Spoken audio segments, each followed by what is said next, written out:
Hi everyone, I'd like to show you today my variation of cat pulling its tail using a yoga strap. So the strap has to be super long. I have a 10-foot strap here and I've buckled it up.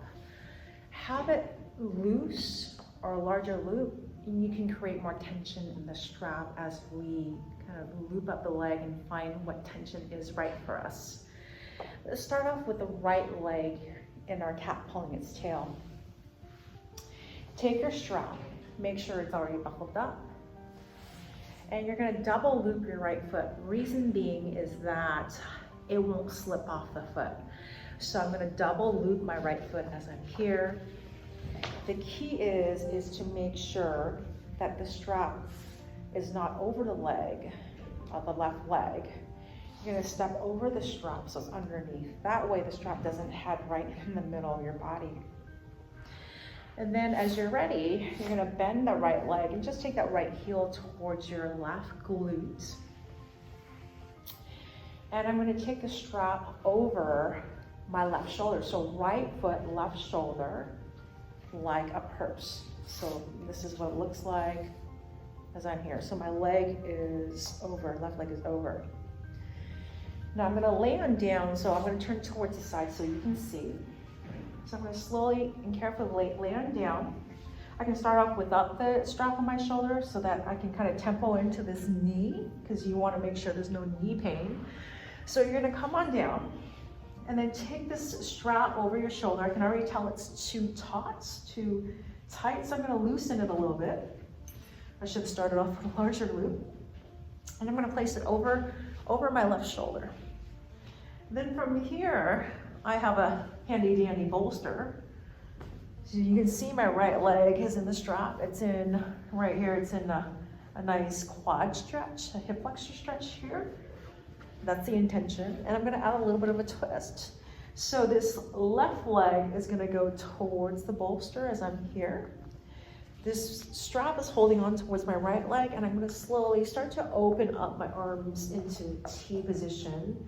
Simply because if my arms are down by my side, I have a higher chance or probability of that strap sliding down my arm, releasing the hold of my leg. So when my arms are out towards the T, then the strap stays in place on the shoulder. So this is our cat pulling its tail twist. I'm finding my leg is slipping. It's kind of being held by the muscle tissue there. So I'm just gonna lower my leg so it's not so strong, not so big of an angle where I can really tap into the tug and pull of the tissues. I'm feeling it all through that top leg there, around that top hip, around the waist, and of course, in towards that right hip flexor and a little bit in towards the right thigh. So this is one variation. Another one, which provides a different angle, is just laying onto your back. So you have this little bit of a cat pulling its tail still. You'll lay onto your back. You can have your left knee bent, like so. Relax your right foot, or your left knee in towards your chest as you hold this in. The legs, the more the legs are being kind of pulled apart, you can look at the mechanics of the body. Right? The idea of that is getting a little bit more pull and tug into the tissues of this leg here. But again, we don't want to go too much. We want to find our Goldilocks. And then another way to access cat pulling its tail in a different angle is taking it prone. So I'm going to move this leg, left leg, all the way like I'm doing the twist.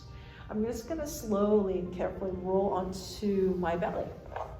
So now I'm in cat pulling its tail prone. So I like this bit of this quad stretch. And then my left leg is in that half frog position.